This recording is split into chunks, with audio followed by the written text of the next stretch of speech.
Siguiendo con el tema de balance hormonal, vamos a hablar de uno de los temas más importantes, más frecuentes que ocurren en la mujer, que ocurren en una de cada 10 mujeres, y es la endometriosis. ¿Ok? La endometriosis es una enfermedad muy común, como les comentaba, una de cada 10 mujeres más o menos la presentan, y consiste en el crecimiento del tejido endometrial y estroma fuera de la cavidad uterina. Cuando el tejido interno que recubre la matriz, la capa interna en la que cada mujer menstrua cada mes, por ese tejido crece fuera de su lugar. Eso es la endometriosis. Y viene de la palabra endometrio. Es el crecimiento del endometrio fuera de su lugar habitual, que es la parte interna de la matriz.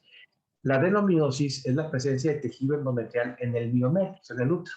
Es otra, digamos, una variante de endometriosis cuando se mete endometriosis dentro de las fibras del músculo. ¿Cuál es más o menos la incidencia? Entre 5 y 10 de las mujeres en la población general. Ahorita se estima que sea aproximadamente ya el 10. En el 10 a 15% de las mujeres que se le realiza una laparoscopía diagnóstica se encuentra endometriosis. En el 2 a 5% de las mujeres que se le realiza una sarcoplastia, que es la cirugía de las trompas, hasta en un 40% de las mujeres infértiles que se le realiza una laparoscopía, hasta un 87% de mujeres con dolor pélvico crónico y dolor por las relaciones sexuales.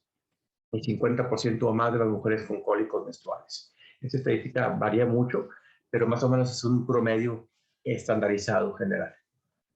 Ahora, tradicionalmente ha sido considerada una condición benigna, y lo pongo entre comillas porque obviamente la gente que tiene endometriosis, hasta inclusive pudieran sentirse pues mal, hasta ofendidas al hecho de decir benigno, porque pues para ellas ha sido una enfermedad todo menos benigno.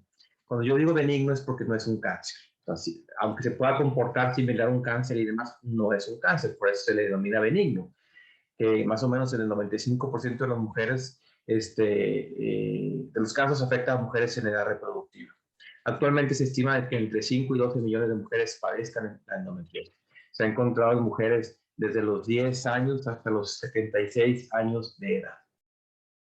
¿Qué factores pueden contribuir? Genéticos, estado hormonal, estilo de vida, uso de anticonceptivos, historia obstétrica, entre menos embarazos, más ciclos menstruales, entre más ciclos menstruales, más estimulación estrogénica, hormonal, y entre más estimulación, pues más posibilidad de desarrollar alguna enfermedad hormonodependiente como la endometriosis.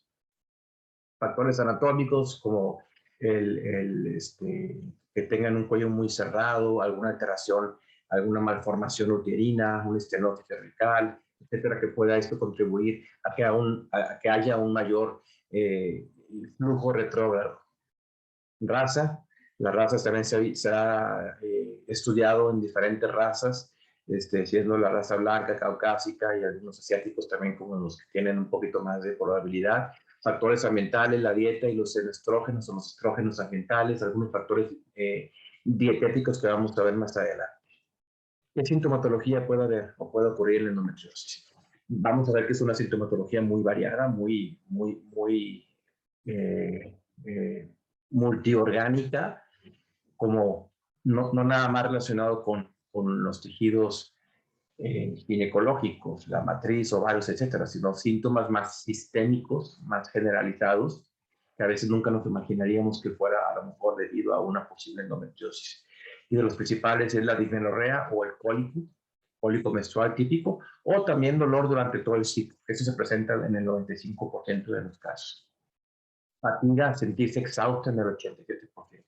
Distensión abdominal, diarrea, dolor con las evacuaciones intestinales, con la menstruación, sangrado abundante, irregular, dispareunia, que es dolor con las relaciones sexuales, náusea, malestar estomacal, poca resistencia a infecciones, infertilidad, fiebre de bajo grado.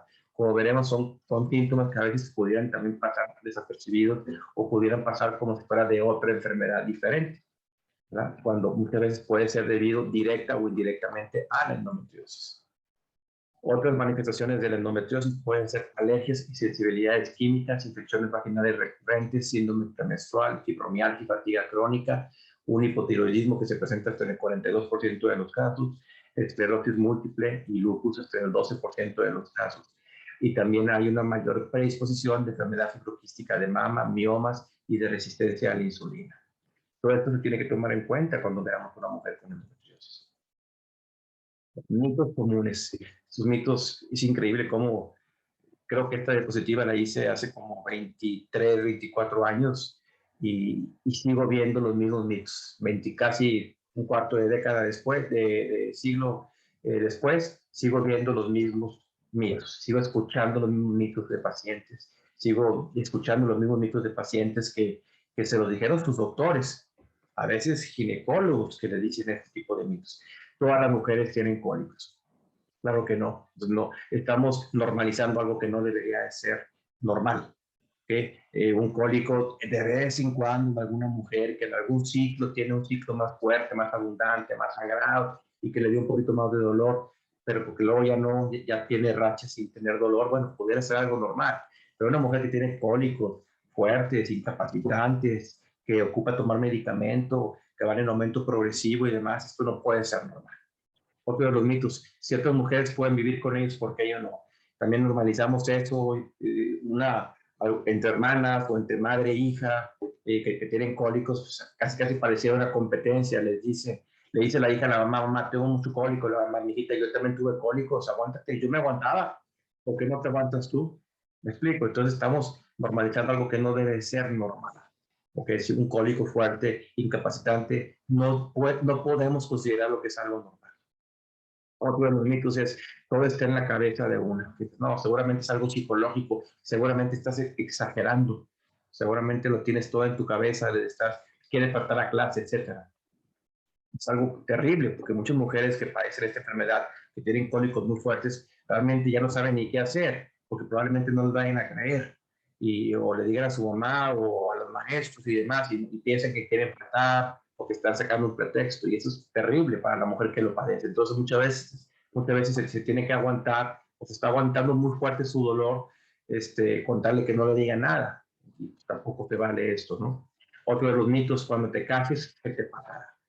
Terrible este mito, terrible este comentario, hecho muchas veces por colegas que les dicen a las jovencitas, mira, si tienes mucho cólico, el día que te cases, se te va a pasar. Como si un acto de matrimonio fuera a eliminar la endometriosis. Por supuesto que no. ¿Ok? Un mito completamente falso. O cuando inicies tu vida sexual, se te va a pasar como si fuera un estado patológico por no haber iniciado vida sexual. Eso no tiene absolutamente nada que ver. Otra de los mitos es que las mujeres jóvenes no la padecen. Claro que sí la padecen. Que no sea diagnosticado en mujeres jóvenes es otro problema. El problema es que tarda mucho el diagnóstico. Entonces, las mujeres jóvenes, y como también están acostumbradas a escuchar de sus familiares, su mamá, tías, hermanas, que es normal, que es normal, que es normal, y pues ellas padecen el dolor y si quieren ir a checarse con el doctor, probablemente les digan que no hace falta, que están exagerando, que deberían de calmarse, toman un medicamento y tal. Va pasando el tiempo y pues las jóvenes siguen con ese dolor, que muchas veces va en incremento progresivo y pues terminan diagnosticándose muchos años después. ¿Okay? La endometriosis comienza desde que puede comenzar desde que la mujer comienza con su primer menstruación. Afecta más a mujeres educadas, otro de los mitos. También se mencionaba anteriormente que una mujer educada, con más alto grado académico, con mejor puesto en la sociedad, etcétera, era más factible que desarrollara endometriosis. Y no es cierto. Lo que pasa es que esta situación se empezó a comentar hace como 30 años más o menos, este tipo de mitos, y se veía que una mujer educada, entre comillas, lo que quieran definir como educada, o una mujer más preparada o de más poder adquisitivo, era más común que tuviera endometriosis. Y no, o sea, no es por este motivo. El motivo es porque a lo mejor una mujer que tiene más capacidad adquisitiva, pues le pagaba a un doctor, le pagaba a otro, le pagaba a otro, a ver, hasta que alguno le diera el diagnóstico. La mujer con menos posibilidades, pues no, pues va con un médico, y si ese único médico le dijo que no tiene nada, pues bueno, se quedaba con esa situación y sin diagnóstico y ya no le seguía buscando. La mujer con más posibilidades pues iba a buscar otra opinión, hasta que alguien diera con el diagnóstico. Pero no es porque realmente le dé a mujeres más educadas. La otra es que se termina cuando lleguen a menopausia. Mujeres que han sufrido endometriosis por muchísimos años y que están cerca de la menopausia, se les dice, no te preocupes, cuando llegues a la menopausia se te va a quitar. Claro que no. Llegan a menopausia Y la mujer en la menopausia comienza con síntomas de menopausia. ¿Y qué hace una mujer en la menopausia? Pues va con su médico diciéndole, doctor, tengo síntomas de menopausia. ¿Qué puedo hacer? Ah, señora, ¿sabe qué? Tome hormonas. Tome hormonas para la menopausia. ¿Y qué hacen esas hormonas? Pues van a alimentar la endometriosis.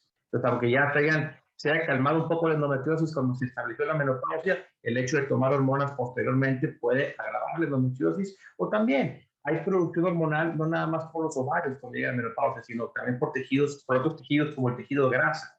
A veces el aumento de peso hace que se eleve la producción de estrógeno. Entre más estrógeno, más se estimula la endometriosis. Lo que mencionaba del el terrible problema del diagnóstico, ¿no? Hay un retraso, un promedio de retraso diagnóstico de 9.28 años. O sea, desde que la mujer empezó con los síntomas y empezó a buscar ayuda hasta que se le dio el diagnóstico de endometriosis, 9.28 años. Entonces, para el diagnóstico es importante, y lo pongo en este orden de grande a chico en cuanto a la relevancia. Tenemos primero que tener una muy buena historia clínica de la paciente, ver cuándo comenzaron los dolores, cómo son, para dónde se corren, se irradian, desde cuándo, si van en aumento progresivo, si ocupan tomar medicamento, si se acompañan de otros síntomas, etcétera, etcétera. O sea, la historia clínica es de las cosas más importantes para dar con el diagnóstico. En segundo término, la exploración física. ¿Ok? Muy importante la exploración física. Si son sexualmente activas, hacer un tacto vaginal, una exploración ginecológica para ver si se palpan las lesiones de endometriosis. ¿Ok? Y luego, procedimientos como una laparoscopía también me ayudan mucho el diagnóstico, pero en menor término, estudios de imagen y en menor fuerza, los exámenes de laboratorio. Casi no hay exámenes de laboratorio así objetivos que me revelen o me diagnostiquen propiamente la endometriosis. Realmente con una buena historia clínica y la exploración física deben hacer el diagnóstico en el 80% de los casos. Entonces, un secreto que le digo, generalmente la paciente hace el diagnóstico, la paciente sabe que algo anda mal. Cuando vivimos en un mundo normalizado de los cólicos, en que decimos que los cólicos son normales, que te tienes que aguantar, que no pasa nada, que estás exagerando y demás, la paciente sabe que a pesar de haber crecido en ese ambiente, sabe que algo no está bien. Y ella si escucha bien su cuerpo dice, no, esto no es normal, o sea, por más que me digan que es normal, no es normal. Es bien importante escuchar a la paciente. Sobre todo, si es una paciente jovencita que le pide a su mamá, mamá, por favor, llévame al médico, llévame con el ginecólogo. Para empezar, una joven no quiere con el ginecólogo, le da pena. O sea, no es que ella quiera ir con el ginecólogo. O sea, es lo que menos quiere. Si lo está pidiendo es por algo. Que por favor, escuchen a la paciente si dice que tiene cólico. Cuando les comento lo que les decía que vivimos tan acostumbrados a normalizar este tipo de dolor, que cuando una mujer realmente se queja de esto, hay que escucharla. Entonces hay que guardar silencio. Yo aprendí mucho eso de mi maestro. Muchas veces guarda silencio y escucha a la paciente. Ella está tratando de decirles qué es lo que pasa. Okay, entonces escuchemos a la paciente. Okay. En cuanto al diagnóstico, pues el gold standard, el procedimiento de elección para un diagnóstico certero, preciso, al 100% es la laparoscopía. Okay. Es el mejor, hoy por hoy, el mejor procedimiento para diagnosticar la endometriosis y tratarla al mismo tiempo. Aunque mencionaba, o sea, la historia clínica y la exploración física nos deben de dar por lo menos el 80% del diagnóstico. Y ya que hacemos una laparoscopía, es porque ya tenemos un diagnóstico, ya tenemos una altísima sospecha de diagnóstico. Si ya entramos para corroborar el diagnóstico, por un lado, y para tratarlo al mismo tiempo. ¿Sí? Tratamiento, pues digo, estos son términos generales. Tratamientos que puede ser expectante, ver cómo evoluciona la paciente, un tratamiento médico, con medicamentos de muchos tipos, quirúrgico, dieta, modificaciones en el estilo de vida, apoyo psicológico, grupos de apoyo, etcétera, o un tratamiento multidisciplinario con terapias alternativas. Puede ser muy variado el tratamiento. Un punto importante, mire, cada año se realizan alrededor de 500,000 cirugías para endometriosis, con una recurrencia de síntomas por lo menos en el 40% de los casos. O sea, casi la mitad de los casos de mujeres que se han operado vuelven con los síntomas.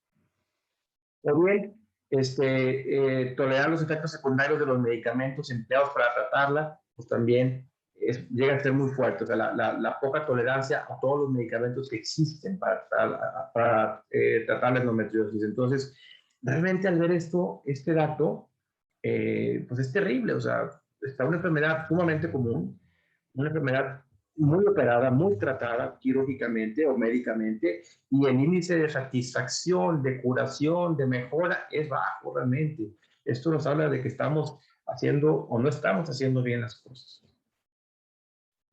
Condiciones relacionadas, bueno, siempre con la endometriosis hay que tratar condiciones relacionadas a ella. Hay problemas urinarios, si hubiera infecciones urinarias, pues hay que dar antibióticos, hay problemas vaginales antifúngicos, o hay un problema que sí quería centralizar un poquito, que se llama, en términos científicos, se llama trastorno neuromuscular intestinal, que finalmente es un trastorno funcional del intestino, que hoy en día cotidianamente se menciona mucho, el nombre más comúnmente mencionado de este trastorno neuromuscular intestinal es el síndrome de colon irritable. ¿Okay? Aquí vamos a ver en este video cómo se está moviendo de manera dramática el intestino, cómo se está contrayendo, se contrae de un lado y se expande del otro, se dilata. Aunque ahorita este video un poquito cortado, se nota un poquito así como que robotizado el movimiento, normalmente este movimiento es muy rápido, muy fuerte, muy agresivo, se está contrayendo de manera muy acelerada el intestino, y esto duele. Esto duele muchísimo, y esta condición de trastorno neuromuscular intestinal o colon irritable está íntimamente relacionada con la endometriosis. No es que la endometriosis la provoque, pero muchas mujeres con endometriosis tienen este trastorno intestinal que casualmente este trastorno se agrava, se agudiza durante la etapa de la menstruación. Por eso muchas mujeres tienen dolor durante la menstruación, y se inflaman o tienen periodos alternos de diarrea o estreñimiento, o evacuaciones un poquito más sueltas, se distienden, y como ocurre durante la menstruación, y aparte ocurre dolor obviamente, pues todo se confunde, todo se le achaca al útero o a las trompas o a los ovarios, cuando realmente muchas veces puede ser de origen intestinal. Este problema es muy frecuente, la estadística ha sido muy variada con respecto a la incidencia de esta condición. A veces se cree que sea 50 a 70% probable que haya algún problema de tipo neuromuscular intestinal. Ahora, hace mucho que no hablaba de este tema. Esto es uno de los temas que inicialmente me empezó a interesar mucho con respecto a la endometriosis. Y es un tema que poca gente sabe, y desde hace ya muchísimos años se hizo un estudio por el doctor Matallas, que analizó 300 pacientes con endometriosis. Se les realizó un electrocardiograma, que es un estudio tipo un electrocardiograma, pero del intestino, a 300 pacientes. Se les hizo una curva de tolerancia a la glucosa, ¿okay? Una prueba para ver qué tanto procesaban adecuadamente los carbohidratos, y con medición de insulina. O sea, se medía la glucosa y se medía la insulina. Todas las pacientes con endometriosis desarrollaron disminución de la glucosa en sangre, es decir, una hipoglicemia. Tuvieron bajones, disminución de la glucosa, abajo de 65 miligramos por decilitro. Generalmente esto ocurría en la tercera y cuarta hora, a veces en la quinta hora de la prueba, porque fue una prueba hecha de 5 horas. Hoy en día ya casi no se hace la curva de tolerancia de 5 horas. Para hacer este estudio sí se hizo en 5 horas, y se encontró que bueno, muchas mujeres tenían niveles de insulina normal o bajos, a pesar de haber tenido bajones de la glucosa. ¿Ok? Entonces, y casi todas las pacientes de este grupo, de las 300 pacientes que estudiaron, desarrollaron síntomas de hipoglicemia. ¿Cuáles son los síntomas de hipoglicemia? Pues taquicardia, sudoración, frío, antojo fuerte por comer carbohidratos, azúcares, puede haber hasta desmayos inclusive. Este estudio fue muy interesante porque es un área que no se había realmente estudiado hasta ese entonces, y, y se ve la directa relación de la endometriosis con problemas en el metabolismo de los carbohidratos. Y bueno, ¿qué tiene que ver todo esto? O sea, ¿y cuál es la relevancia de esto? O sea, ¿qué tiene que ver? Bueno, intentaré explicarlo de manera adecuada. Ok, primero tengo que explicar cómo funciona la insulina. ¿O qué es la insulina? La insulina es una hormona que se libera por el páncreas. El objetivo de la insulina es meter la glucosa o el azúcar, dicho de manera cotidiana, dentro de la célula. Entonces, esta molécula que ven aquí es la insulina. Si ven, tiene como que una combinación, como una llave en un cerrojo muy específica, que tiene que embonar con la membrana celular, que también tiene el receptor, que se tiene que embonar la hormona de insulina con el receptor en la célula. Y cuando llega aquí y embona y encaja perfectamente bien, lo que hace la insulina es meter la glucosa dentro de la célula para disminuir la glucosa de la sangre. Si yo tomo un refresco muy dulce, porque en ese momento, a los pocos minutos, va a tener niveles de glucosa muy elevados en la sangre. El cuerpo va a identificar eso y ¿qué va a hacer? Va a empezar a liberar insulina para que la insulina viaje por todo el lado y se une a la célula, los receptores celulares, para meter la glucosa dentro de la célula y que ya no esté tan elevada en la sangre. Es un regulador de la glucosa en la sangre, de insulina. Pero para eso tiene que tener una insulina bastante buena, funcionando bien, con una llave, como le digo, en un cerrojo. Y hay problemas a nivel de la membrana celular, hay problemas a nivel de la insulina, que puede ser que no embone adecuadamente y que no funcione bien la insulina. Son los típicos casos de resistencia a la insulina que vemos en mujeres o personas en general que pueden tener niveles elevados de insulina y con esto batallan para bajar el azúcar o la glucosa. Ok, pero es otro tema. Pero bueno, para más o menos ejemplificar en qué consiste. Ok, esto es un tema también un tanto complejo, espero también lo puedan entender, pero es para mí muy relevante para también entender muchos conceptos de la endometriosis y muchos conceptos de estos de la insulina y de la hipoglicemia que ocurre en mujeres con endometriosis. En las células, en general, la gran mayoría de las células, existe lo que se llama un switch de eicosanoides. Eicosanoides son como bueno, prostaglandinas, que son unas sustancias que se producen prácticamente en todas las células del cuerpo, que pueden producir inflamación, proinflamatorios o antiinflamatorios. ¿Ok? Entonces, los precursores de estas prostaglandinas, que hay de 4 grupos, ¿ok? Son los ácidos grasos, que quizá hayan oído hablar de ellos, los ácidos grasos, los omega, ¿ok? Los omega 3, ¿ok? Son precursores de las prostaglandinas del grupo 3, ¿ok? Estas prostaglandinas del grupo 3 son antiinflamatorias. Por eso de repente escuchamos que el omega 3 puede ayudar mucho a la inflamación. Entonces, consumir omega 3 es bueno porque es precursor de una prostaglandina antiinflamatoria. Por otro lado, tenemos las prostaglandinas proinflamatorias, que son las del grupo 1, 2 y 4. ¿Ok? Ok, estas son proinflamatorias. Favorecen la inflamación. Eso no es bueno. Digo, a veces tiene que haber cierta inflamación como respuesta del cuerpo a una reacción inflamatoria normal, ¿verdad? Pero no es bueno cuando hay mucha inflamación. El precursor de las prostaglandinas del grupo proinflamatorio, que es el 1, 2 y 4, son los ácidos grasos omega 6, ¿verdad? Que son la mayoría de las grasas que consumimos, no animal, de los aceites vegetales y demás, inclusive los hidrogenados y demás, generalmente son derivados del omega 6. ¿Ok?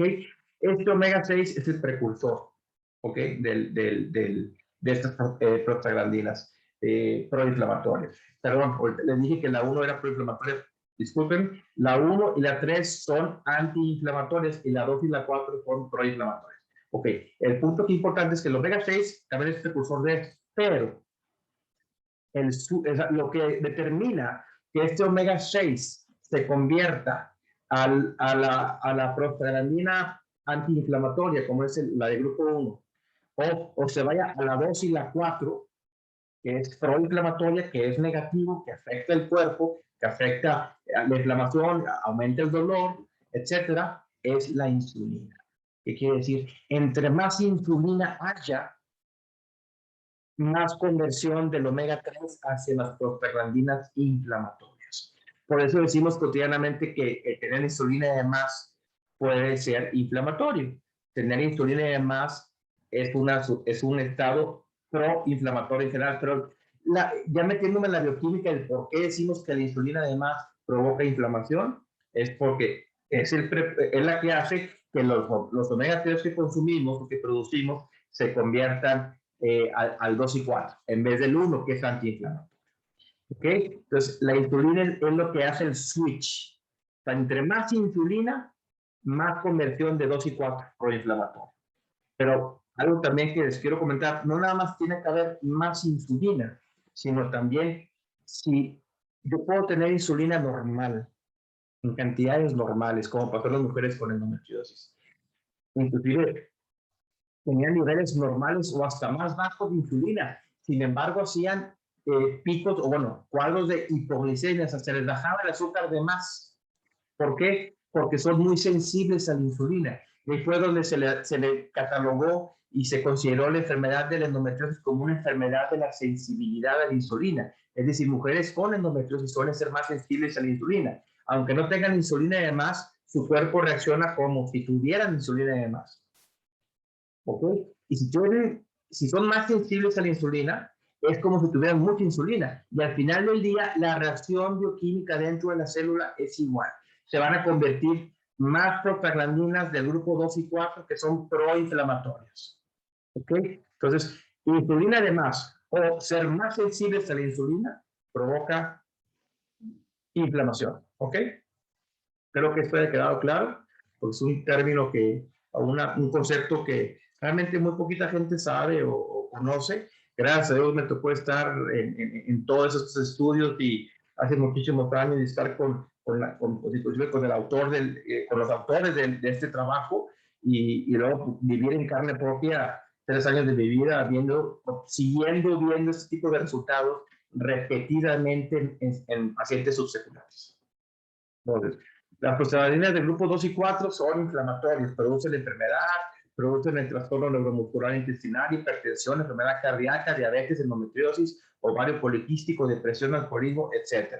Y las prostaglandinas del grupo 1 y 3 pueden producir bienestar, saludables, jóvenes, balanceadas, funcionamiento adecuado de órganos, como el intestino, la vejiga, el útero, trompas, etc. O sea, son proinflamatorias, antiinflamatorias. Definitivamente nos conviene lo antiinflamatorio.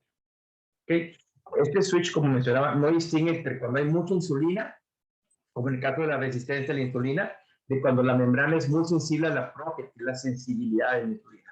El resultado final es el mismo: producción de malos eicosanoides o prostaglandinas y desarrollo de síntomas. Entonces, la insulina es vital en esto. La insulina es vital en mujeres con endometriosis. Yo por eso siempre les mido insulina, les mido glucosa. Muchísimas veces les hago la curva de tolerancia a la glucosa. Y es increíble cómo sigo viendo, 20, 22 años después, sigo viendo los patrones de sensibilidad a la insulina, aunque algunas tienen ya algo de resistencia a la insulina. ¿Ok?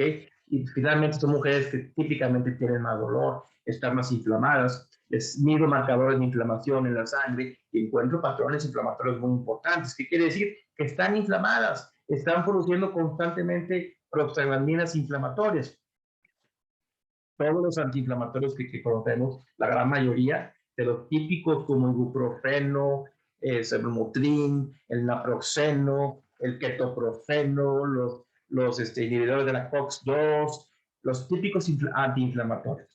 ¿Qué es lo que creen que hacen esos antiinflamatorios? La función o el mecanismo de acción es bloquear las prostaglandinas inflamatorias. Esos medicamentos bloquean la producción de estas prostaglandinas para que no se produzcan, para evitar la inflamación, para evitar el dolor. Entonces, es mejor que a conciencia y crónicamente nosotros podamos ir siendo los proveedores de las prostaglandinas antiinflamatorias, no los proveedores de las prostaglandinas proinflamatorias. Entonces, con esto, ¿cuál sería uno de los tratamientos nutricionales de la endometriosis? Esto ha ido cambiando. De hecho, esta plática realmente la hice hace 20 años. Hoy en día sí he modificado muchísimo el abordaje, lo he amplificado, lo he hecho mucho más holístico, más completo a muchos niveles de la endometriosis, pero quise hablar de esto que hace mucho que no hablaba, pero porque sí lo sigo considerando muy, muy importante, parte vital del análisis de la mujer con endometriosis y algo pues, poco mencionado. Yo tristemente no veo en los congresos de endometriosis hablar mucho de esto. Y cuando le pregunto a gente en los congresos de endometriosis, oye, ¿qué opinas de la sensibilidad a la insulina? ¿Qué opinas de la resistencia? ¿Cómo? No entiendo. ¿De qué me estás hablando? Cuando yo llevo viéndolo muchísimos años. Y es algo real. Entonces, toda mujer con endometriosis va a tener algún problema en el metabolismo de los carbohidratos. Entonces, por lo mismo, el tratamiento nutricional es muy importante. Y hablando de esto, de todo este switch de eicosanoides, de las prostaglandinas, de la insulina, etcétera, bueno, ¿qué tenemos que hacer? Todo alimento o toda situación que me aumente la glucosa es malo, ¿verdad? Porque entre más glucosa, más insulina, más inflamación. ¿Ok? Recuerden, entre más insulina, va a haber más inflamación, el switch se va a convertir a la producción del 2 y el 4 que son inflamatorios. Si ahorita me tomo un refresco, pues se me va a subir la glucosa, se me va a subir la insulina. Si es de vez en cuando, muy de vez en cuando y en pequeñas cantidades no hay problema, pero si estoy crónicamente consumiendo cantidades elevadas de glucosa, pues va a ser el switch va a estar constantemente orientado hacia la producción de prostaglandinas proinflamatorias. Entonces tengo que procurar alimentos de bajo índice glicémico, alimentos que no me suban, no me disparen mucho la glucosa. Y se llama índice glicémico, qué tan rápido me eleva el azúcar el alimento después de haberlo ingerido. ¿Ok? Entre más elevado, peor. Los alimentos con índice glicémico menor de 50 es lo que se recomienda. Y hay una lista en internet que pueden ustedes buscar a ver qué alimentos son o tienen menor índice glicémico. ¿Ok? Eliminar de la dieta cafeína y tiramina. ¿Ok? Ahorita lo que veíamos del intestino, ese intestino ese trastorno neuromuscular intestinal, eso se afecta mucho por la tiramina y por la cafeína. Son aminoácidos o sustancias excitatorias que estimulan mucho esa contractilidad del intestino y aumenta mucho el dolor, aumenta mucho la inflamación y el dolor relacionado con el intestino. Aumentar el consumo de ácidos grasos omega 9. El omega 9, como el aceite de oliva, el aceite de cacahuate, etcétera, es un omega que al consumirlo retrasa o disminuye el índice glicémico de los alimentos, ¿verdad? Si consumimos grasas buenas, también eso va a retrasar la absorción de la glucosa que podemos tener en el cuerpo. Y bueno, ácidos grasos omega 3, sabemos, los omega 3 son precursores de las prostaglandinas 3, que son antiinflamatorios. Definitivamente siempre el consumo de omega 3 será algo benéfico. Y bueno, vitaminas, minerales, inositol, proteína, son suplementos que podemos consumir para ayudarnos todavía a mejorar toda esta cuestión de la glucosa, la insulina, etcétera. Alimentos con alto índice glicémico, pues evitarlos. En 1870 se consumía aproximadamente 4 libras de azúcar o de glucosa por persona por año. En el 95, 160 libras por persona por año. En el 2010, 200 libras por persona por año. O sea, obviamente estamos viendo que el consumo de carbohidratos ha incrementado tremendamente, mucho, el consumo de carbohidratos en los últimos años. Y ahorita, pues seguro es más, cada vez vamos a los pasillos de los súper y está plagado, lleno de productos altos en azúcar. Digo, aquí en México ya están etiquetando los alimentos y alto exceso de azúcar, exceso de sodio, exceso de grasa, etc. Y qué bueno, porque antes la gente ni se daba cuenta. Podía estar consumiendo un alimento que tiene un exceso de carbohidratos o de azúcar y pues estamos comiendo eso y a veces ni cuenta nos damos. Entre más azúcar, peor. Entre más azúcar, más insulina. Entre más insulina, más inflamación. Y bueno, disminuir alimentos de alto índice glicémico, pastas, frutas tropicales, zanahorias, arroz, papa, alimentos hechos con harina de trigo, maíz, arroz, cereales, pan, galletas, etcétera, suelen ser de alto índice glicémico. Sabemos de antemano, no estamos descubriendo el hilo negro, que esto no le hace bien a nadie, consumir ese tipo de alimentos. Si son muy de vez en cuando, pues está bien. Pues si tenemos, o sabemos que tenemos un problema en el metabolismo de los carbohidratos, tenemos que disminuir definitivamente el consumo de alimentos de alto índice glicémico. Eliminar de la dieta cafeína y tiramina, como la cafeína, café, refrescos de cola, té, chocolate, tiramina, ¿Qué contiene la tiramina? Bueno, es importante, no lo había mencionado anteriormente, pero bueno, quesos añejos, ginger ale, cerveza grande, licores, vino tinto, el whisky, carnes rojas tienen mucha tiramina. Los condimentos chinos, algunos pescados, el higo, aguacate tiene tiramina, plátano tiene tiramina, o chocolate, salsa y extractos de soya también tienen tiramina. Por la razón que les mencionaba, conviene no consumir las mujeres con endometriosis. Ácidos grasos omega 9, aceite de oliva, de canola, cacahuate, nueces, ¿verdad? Que son grasas monoinsaturadas. Omega 3, aceite de pescado, de linaza, salmón, sardinas, bacalao, derivados de algas, etc. Vitaminas, minerales, inositol, colina, etc. El doctor que hizo el artículo de la hipoglicemia y de la incidencia de la hipoglicemia en mujeres con endometriosis, que prácticamente se dio cuenta que el 100% de las mujeres con endometriosis desarrollaban hipoglicemia, se lo toma Payas, que es un neurogastroenterólogo, que fue premio al saber varios años en Estados Unidos por su alta capacidad de investigación y de su sapiencia. Y es un médico muy brillante que afortunadamente me tocó estar con él conviviendo casi 3 años también, junto con el doctor Franklin. Y bueno, él tiene una hipótesis, ¿no? de todo esto, el por qué vamos desarrollando enfermedades, por qué vamos desarrollando inflamación, por qué vamos desarrollando problemas metabólicos de insulina. Y dice que en la vida hay varios golpes. El primer golpe es la genética y el estrés materno. Ahí tenemos la genética, mucha gente tiene la genética de la resistencia a la insulina, genética de la intolerancia a los carbohidratos, y eso no lo podemos evitar. Y el estrés materno, entre más estrés, más cortisol, entre más cortisol, más glucosa, entre más glucosa, más insulina. Entonces, todo esto eleva, eleva nuestro riesgo. Es un primer golpe en la vida. ¿Okay? El segundo golpe, pues mucho azúcar muy pronto. ¿Qué quiere decir? Desde chicos, a veces el embarazo, mucho azúcar.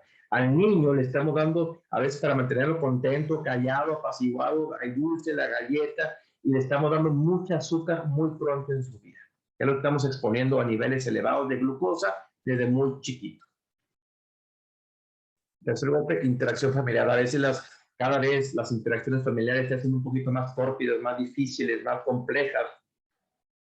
Hay más problemas psicológicos, más problemas mentales. El uso de medicamentos ansiolíticos, antidepresivos han aumentado exponencialmente. Entonces, este tipo de interacción familiar a veces disfuncional, pues, claro que puede generar mucho estrés en la persona y también es un golpe muy fuerte para su estado de salud futura.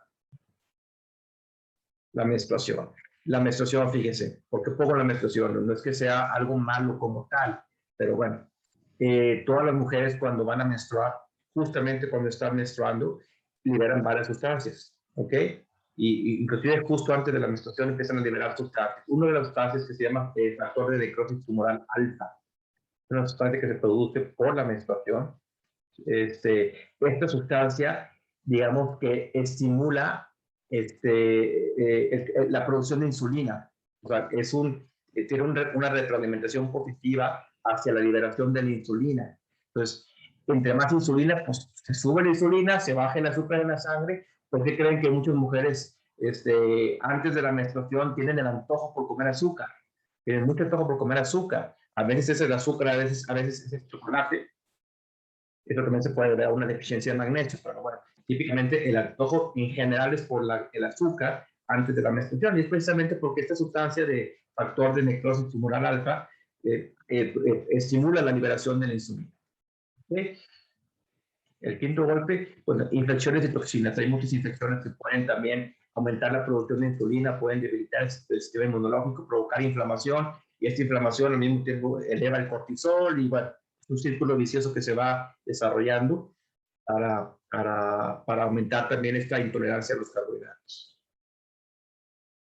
El estrés, bueno, el estrés en general, como les mencionaba, cada vez que una persona está estresada, esto eleva el cortisol eleva la glucosa eleva la insulina, y sigue el estrés, y sigue el círculo vicioso ocurriendo, y entre más estrés, pues más inflamación. Al final del día es más inflamación, más producción de prostaglandinas del grupo 2 y 4, que son proinflamatorias.